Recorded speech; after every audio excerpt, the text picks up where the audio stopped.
I don't know. If you could use a metaphor, maybe I'll try this, with how you're feeling from having all these things, having your day job and all of that, to how you're feeling now. What would you compare it to? You know, when you first go into the water and you're like, holy shit, it's cold. Yeah. Holy shit, it's cold. You're like, oh my God, I'm shivering. What has your life on Hi-Fi?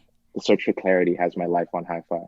You're listening to Life on Hi-Fi, the podcast, and I'm your host, Dominic Justina. It really doesn't matter if I create a masterpiece or not.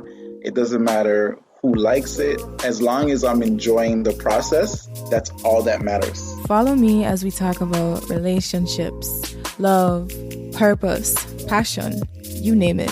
Focusing on what you have versus what you don't have can be a huge game changer. A public expression of freedom is just, I don't know, like it was so liberating for me. Do what you have to do. Yeah. Take some time off if you need to. But when all is said and done, you gotta keep moving forward. Let's commit to living our best lives together, shall we? Hey, look at that blue icon message. We win. There we go. I curved. I was like, I'm here messaging on WhatsApp, and I'm like, oh yeah, but you don't like WhatsApp.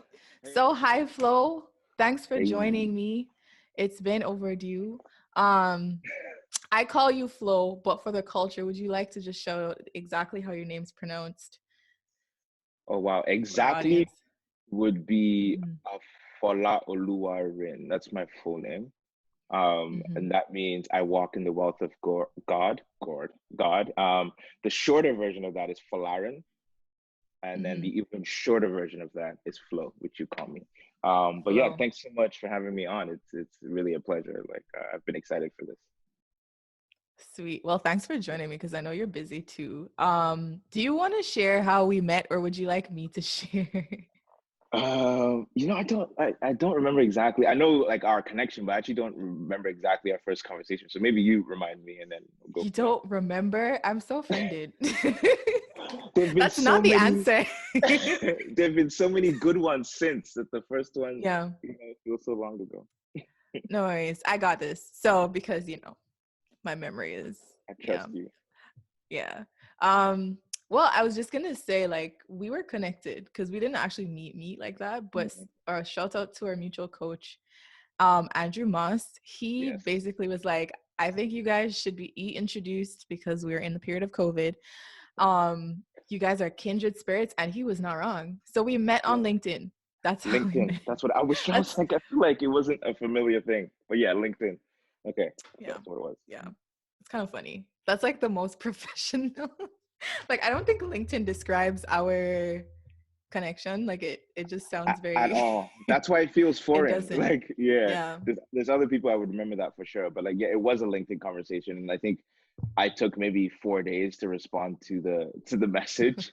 And then I was like, I'm really bad at this. Please send me a message on some of the platform. And then it was great. Yeah. Yeah. You were very upfront with being bad at. But then we also were really good at like jumping on a video call right after. So I think that really helped, because if we just left it to LinkedIn, see, this is why you need multiple social media platforms. If we just left it to LinkedIn, I don't think we would have felt much of a connection. No, so not at all. Yeah. But yeah, shout out. Totally right. I was what? He was totally right about us, being on the same page. So yeah, shout out to you. About to give him a shout out. Yeah, I was also going to give a shout out to like business school, because that's where we met. That's where the grind started for us in terms of how we aligned on that path and why he thought we were kindred spirits, just in like an entrepreneur sense, I guess. But you're still in business school. And when I met you, you were doing the most. Like, you were doing business school. But guys, he was also, full-time financial advising at CIBC, creative director for his own magazine, YAWA, also, doing a podcast, also helping other creatives. So, and God knows what else that wasn't really listed. And then I reached out to you the other day, and you were basically, I was shocked to say the least. You're telling me how things have changed, things have changed for you. Yeah, for sure. So, I mean, now your email still says financial advisor at CIBC and creative director at YAWA. Oh, does So it? it does. It Oh, does. okay. But oops, it's okay. It's okay. It takes time It's to okay. It does. It does. It really does. takes It time. really does. But how would you, for somebody who's a complete stranger, who doesn't know you, how would you introduce yourself? Like they have no insight into what you've done in the past, any achievements, or who you were in the past. You know, that's so interesting. Actually, just hearing you describe sort of the moment that I was in when we met is I kind of feel like a pit in my stomach because like there was a lot going on during that time. What October, I think October, November, I was also producing this like video series that we were doing at the time, as well as like the magazine, the podcast, full-time work and school. So that was a lot of stress. Yeah, it was a lot of stress. I can Um, imagine. yeah. How would I introduce myself to someone who had never met me, like a complete stranger on the street kind of thing? Um, I've been learning over the last few months to separate like what I do from who I am. And I don't know that I have like a perspective on who I am just yet, like, or how I would introduce myself as like a person, you know, little bio. I struggle with that really. Um, so it's tough to answer that question super directly. Obviously, like I've attached a lot of the stuff that I do to my identity, which is unwise. um, because when you change We what you all do, do it. yeah, So we let me do, just let right? me Like, just stop you there. Yeah, because we do it. And that's one of the things I was talking about, I think in one of my previous podcasts, but like I talk about it all the time in my head, is the danger of attaching or achievements to or identity. mm, Real mm, stuff, real stuff. Sorry to cut you it's off there. no, no, no. But I'm glad you added that just to like not make me feel alone in that. But it's we all do it. It's a terrible habit. And so in the last couple of months since things have changed, as you can imagine, I'm having a not great time like describing who I am or what I do to people because like you know, for your audience, I as you mentioned in October, I was working as a financial advisor, working as a creative director for our magazine YAWA, which we started a couple years ago, hosting a podcast, Two Takes in a Pod, producing a video series, Uncomfortable Conversation, and a master's student at Queen's University. And today, only one of those things is true, which is like master's student at Queen's University. So it's tough, but I will say like I can describe myself as a creator, someone who loves to create and loves to be in the space with creatives. I admire people who are able to, you know, produce magic out of thin air in whatever medium, art, writing, you know, working with producers, directors. It's just so super fascinating. So that's probably one word that I've got right now. I like speaker because I love to talk, as you will find out if you continue to listen to this episode. um, but I like to share knowledge and share you know, my experience and any insight that I have through my experiences with people. So I like that angle as a way to describe myself. And then, you know, you can add things like brother, friend, um, you know, sometimes lover. So those are kind of the words Sometimes I would, lover. depending on the day. Okay, depending Um, on it. Interesting. yeah, sometimes fighter too, Interesting. you know. Sometimes lover, sometimes fighter. I this Yeah. this I think this as the stranger, like let's say I'm the stranger, this answer is getting more and more interesting as we go on, as we Good. go on. But I love what happened there because I don't know if you noticed at first you were talking about the titles, talking about because you're in a transition period. That's Absolutely. what Yeah. you are. And so there's no one thing that describes exactly what you're doing right now. Mhm. Not saying that there should or will ever be just one thing, but there is no one concrete thing as it has been in the past. One, two, three concrete things, which is fine. But what you did was you melted away that like idea of using those titles while explaining to me. Mm, And you basically said, here's what I know, right? mm, Speaker, here's what I know, creative. And mm, that's kind of where I was trying to get, you know, the answer. That's where I was. Yeah, exactly. And I love that. I really love that. So thank you. Oh no, thank you. And I think like it's there was that like 1 month or something that we hadn't spoken, and then like all the changes happened, and you were like, "What happened?" What the heck? Yeah, and the it's so tough, right? Because like I think I had gotten to a point where I'd realized that I was just holding on to things for dear life, and you kind of have to like, and then you lose a lot, when you do that, right? Of your internal. So yeah, I those are the things that I know right now, and then hopefully as I continue to explore what I know, you can add more things, but not titles, more just things that are closer to the essence. I don't know how to phrase that properly, but when you add the titles, I think you get attached to the title versus like the intention behind that. Let me just leave it there. But yeah, hopefully I don't add more titles and just more stick to like this is what I'm offering the world. This is how I'm like showing up in a space. Ooh, I like that. Yeah, this is how I'm showing write up that in down. that Write that down. Like, but what you're saying to me, and I think Oprah spoke on this with a guest she had. I'm so bad with names. I might just go and reference them, research after. But basically, she was talking about this idea of a creative signature.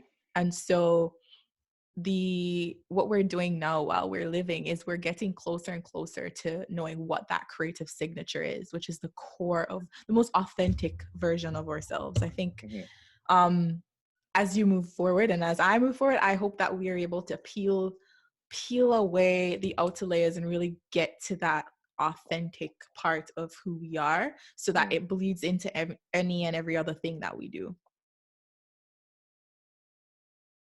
Well, ultimately, we are all part of energy, but we all have our own unique expression of energy. Correct. And that's the cool part. We're so busy trying to be someone else other than who we've been created to be that we've moved away from our soul signature. And then we're wondering why our life doesn't work. Why areas of our life don't flourish, because we're fighting against our design. In the journey of every great being, there's a singular moment where they finally surrender to their soul signature. And I think you've started the process, and I'm very inspired by the changes that you've made, as scary as they sound. And that's basically one of the next things I wanted to talk to you about, because you've been shedding labels, right? Recently you quit your full-time job, and this is a legitimate job at a really great organization. You walked away from the podcast, and you kind of put down the magazine. So how did you bring yourself to doing that? Because that's hard. Yeah, painfully. I think if I can describe it in one word. But that what you talked about just now, a creative signature and then peeling out the layers, is so fascinating, because like if I think about the people I admire the most, public figures, they all have like whatever work that they do, you can always feel that it's them authentically, like that's them. If you think how Will Smith shows up in any space, it's like that's a Will Smith film, or that's clearly a Will Smith project, or Will Smith on YouTube. Oh, I feel like that's him. Not comparing myself at all to Will Smith, unless of course that would be a bad. Unless you want to do that, then I'm not saying no. But walking away from not just a job, but what was essentially a career was hard, because I could see a path. I could see 10 years down the line, being in that same role or that title, having a much bigger portfolio, having built connections, having been successful, because I wasn't doing poorly. It's not like I'd failed out of that, which was another thing that was like really difficult to come to terms with, because I think sometimes you can self-sabotage, and then that's your excuse to quit. Like, oh well, I suck anyway, so I can just go do something else. But to be good at this, to having been rewarded with promotions and in other ways, but then still feel at the core what I was feeling was like, I'm getting really good at the wrong thing. right? And that's not a rewarding space to be in. Like if in 5 years I am still in this space and I'm even better, I'm going to still feel shit. um, so I had to really evaluate that, and that wasn't really like an easy conversation to have with myself, but it ended up being necessary because I think there's only so much room or runway that you have, and only so much peace of mind that you can give to that, you know. So that on its own was a difficult thing to come to terms with. And the podcast and YAWA was a little bit different because for 2 years or so, you know, to come up with something from scratch and build it into what we were able to build it into, that takes like incredible effort, day-to-day commitment. It was hard. A lot of times I didn't want to do it. All other times it was incredibly rewarding as a process. And you know, I could see impact. You know, I could see how we were impactful in the community that we were trying to serve. I could see how people would look at it and go, yo, this is fairly interesting. I can't wait to see where it goes.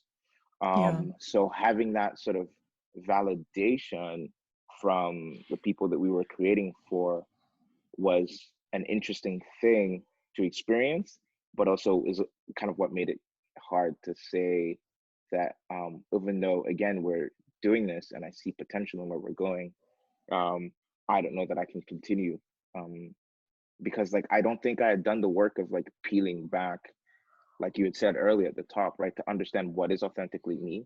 How do I want to show up in this space, be it YAWA, be it the podcast, be it the working as a financial advisor, right? Like I don't know that I had come to terms with how I wanted to show up, and I needed to do that work. And you kind of need time and space to be able to do that, and intentionality, right? You kind of need to be actively thinking about these things. At least I felt like I needed to, and I couldn't do it all at the same time. Now, what was really a key player in me making that decision is having business school, because something that business school has done for me since I started last year is like allow me to think that it doesn't have to be this way, you know? Like I'm working on YAWA and I'm in school and I'm at work full time. And just because that's the situation I'm in, sometimes you can think like it has to be this way. Like I have to do this way. Business school just really opened my mind to the idea that no, it doesn't really. Like, you know, one of the first things that we talked about in school is like, what is the function or the purpose of money and work, right? And I said, okay, well, that's interesting. Well, the way could I sorry, I have no, to please I don't know. interrupt because I will just talk forever. I don't know. You guys, as you know, he had his own podcast, so I have to kind of break him into being a guest here. But no, the moment you said that, I'm like, okay, now I'm going to break it, because I do remember our past conversation, you mentioned work, how you look at work, how it's changing. And I quote, this is what you said. I'm just reading here because I wrote it down when we were chatting. Notes? You're like, you're now looking at, or let me just say in your words, how I create value and can be financially rewarded. How you create value and can be financially rewarded. Imagine I think that's a word, or sorry, a mouthful. But if you substitute that for how do I go to work, and you say, how do I create value and be financially rewarded instead, it's a world of a difference, because it's now this thing that you have to do with intention. And it's not just a job. And if you're like me, it's hard to see work as just a job. It's hard to see anything you do as just a thing I do, because we're susceptible to tying it to our identity. But I think even deeper than that is we want to do things with purpose behind it. We're very purposeful beings, and that's just how we're wired. And so, yeah, basically with what you're saying is you had a bunch of things that you were doing, it sounds like, and you're doing them well, because you were able to build things up, build up the podcast. You were doing your financial advising job well. However, what is the intention? Let's draw back. Just because you're doing it well, does it mean that it's bringing you towards the place that you feel you need to get to in life, right? Towards your purpose. And I think that's very powerful, because you can really hold on to something for a very long time that's not serving you. or you're not serving it. So yeah, I think kudos to you for taking that step. And I truly agree with you in terms of being back in school feels like being back at the drawing board and being reminded that, hey, you have the pen, not not whoever else, whatever external factor out there. You have the ability to erase, go back, start again, and draw a new path. And for me, that's what I experienced personally. I felt very empowered going back to school, but the fact that it was because I wanted to learn more about business, and it wasn't because I felt like I had to, and because we were in this environment where we're just talking about people who were creating these things, creating businesses, creating companies that were ultimately successful, ultimately providing value. Like, that's super inspirational. So it's really cool. And the program that you're in is, could you remind me the name of the program? Yeah, sure. It's management, innovation, and entrepreneurship. It's a master's degree program. Innovation and entrepreneurship. Gotcha. Yeah. Perfect program to be in. Perfect. Yeah. Perfect. And I'm so glad I found it. I'm so glad I had the courage at a time when I wasn't feeling very courageous to apply, and I put myself up for it. And like, it's been so rewarding. And you know, at the center of the discipline or the idea how they teach entrepreneurship is creating value. And like I was like, introducing that concept in my mind really did change everything. Like you're saying, right?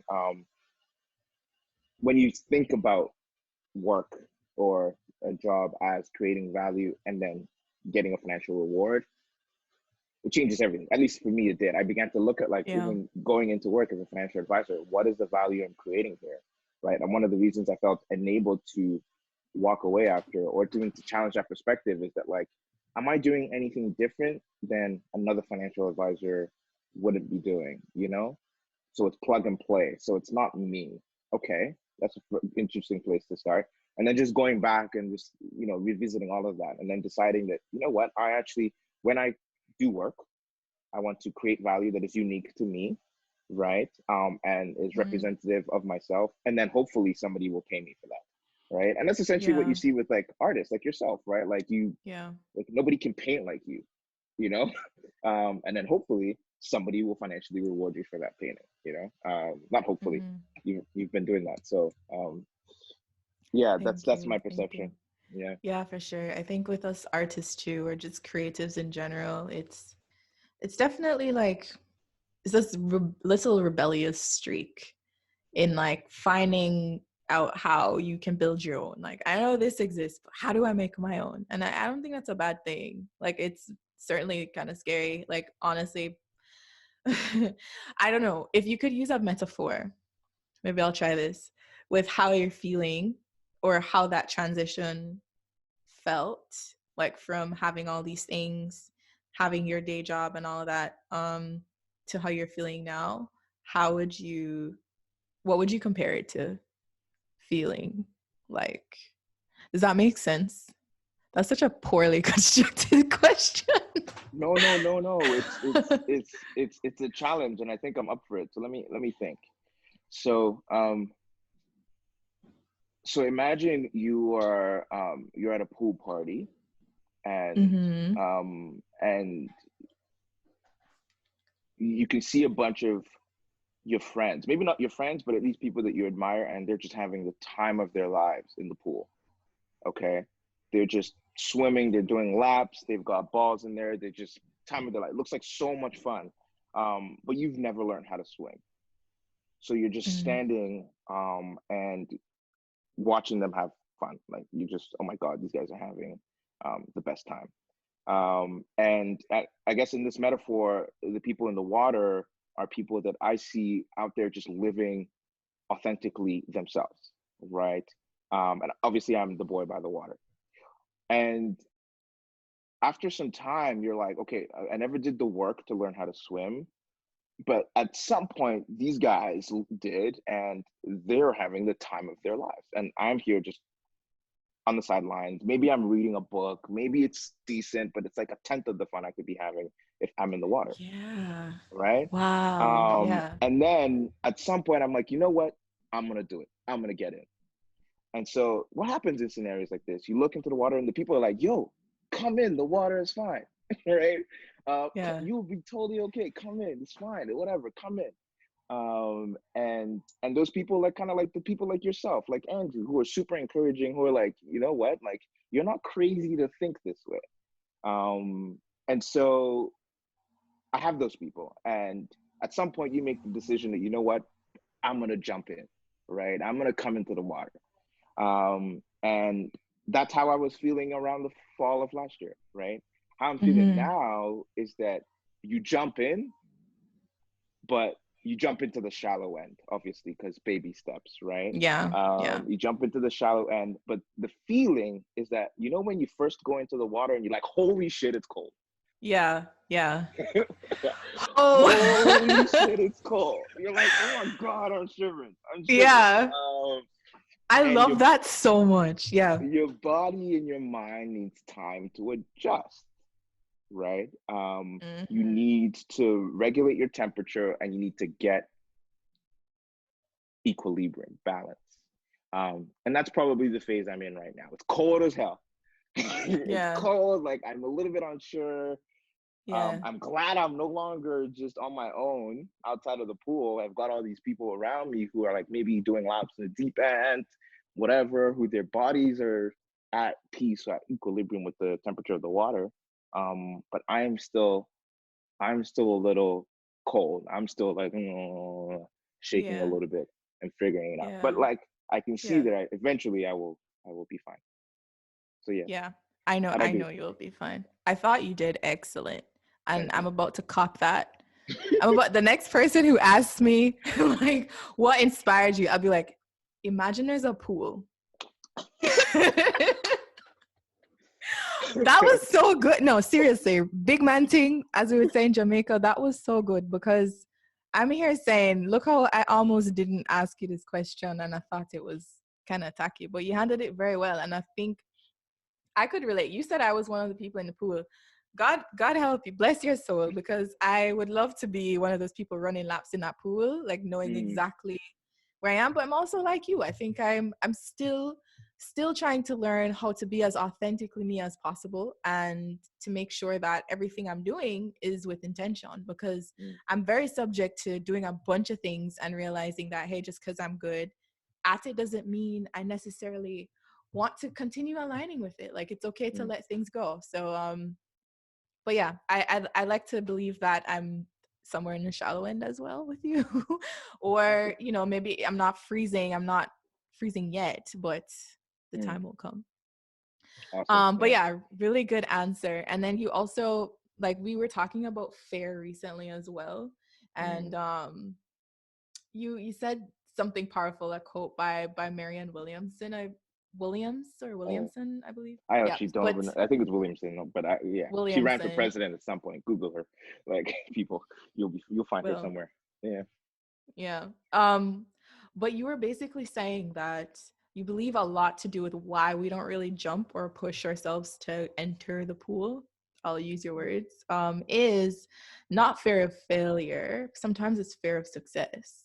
Right. And I was talking to, in one of my past episodes with Lukey, about fair, is it real and whatnot. But you did mention that you believe fear of success can show itself in different forms. And it could be kind of disguised as procrastination. It could be disguised as, what did you say, laziness, which I thought was super interesting. Could you talk more about that? Yeah, for sure. I mean, like, this idea still feels a little bit half baked, because like I was trying to understand my own feeling around my performance in school. But I do kind of like see how it makes sense, at least in my life. I don't want anyone to try to apply this to themselves. But basically, the quote is, I don't know if you said it, but our biggest fear is not that we are inadequate. Our biggest fear is that we're powerful beyond measure. And it goes on, and there's another line that talks about it's our own greatness or something that terrifies us or whatever. I do think people should check out the full quote. And if you haven't watched Coach Carter with Samuel L. Jackson, it's a great film. Very good. Not that he needs my plug, but just randomly plug Samuel L. Jackson. No, but I think good. I was trying to understand why I was having a difficult time, like, getting started on assignments that, like, I was super fascinated by the subject matter.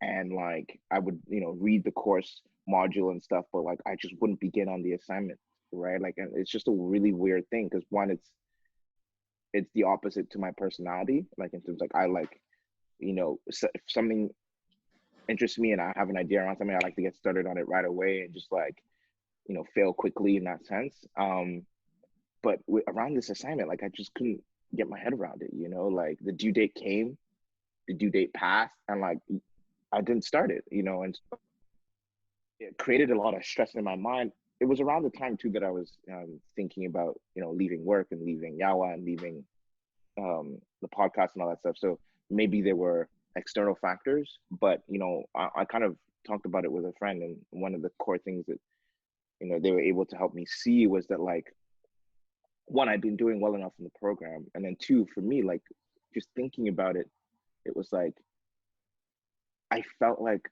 I was afraid to get in there and produce incredible work, because then I would have to hold myself to the standard of incredible work consistently, right? Yeah.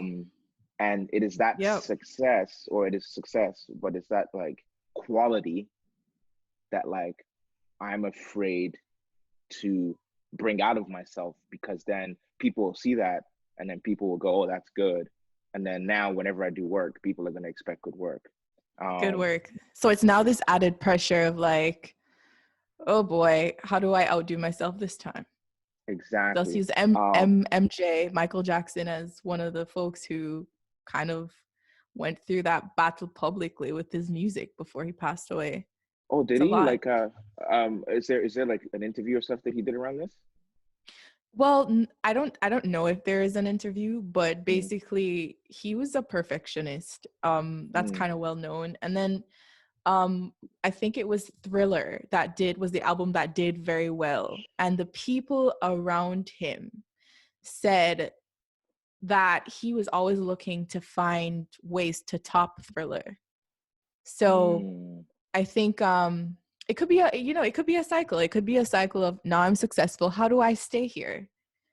What do I have to give, right, in order to stay here? And that's a real fear. That's a very valid feeling. But when it gets in the way of you ever like feeling that initial, like if you can't even get there to begin with because of that fear, then maintaining it shouldn't even be like top of mind, because you're already, right now what you're doing is you're setting yourself behind, you're standing in your own way to the point where you just, you'll never know the feeling. You'll be stuck with a what if, you'll be stuck with a regret. Like it's now this gray area. Fast forward, you're at the end of your lifetime and you'll never know. Never know. So it's, do you feel like, and I ask myself this sometimes, like, do I feel okay with never knowing? Do I feel okay with living with this regret? Am I okay enough with this what if? Or should I try and exercise, push myself, challenge myself into this space, knowing good and well that like if it doesn't work out, at least I tried. And sometimes that at least I tried, although it didn't work out feeling, is so much better than that constant like, would it have? Yeah. How do I? Yeah. Actually, so listening to you speak right now, it's kind of helped me uncover the first time I felt this feeling and why I was able to recognize it so quickly, way after my due date. But why I was able to recognize it again, and let me know if you're willing to go there. But I think the first time I was able to recognize this feeling was how I showed up in a relationship I was in.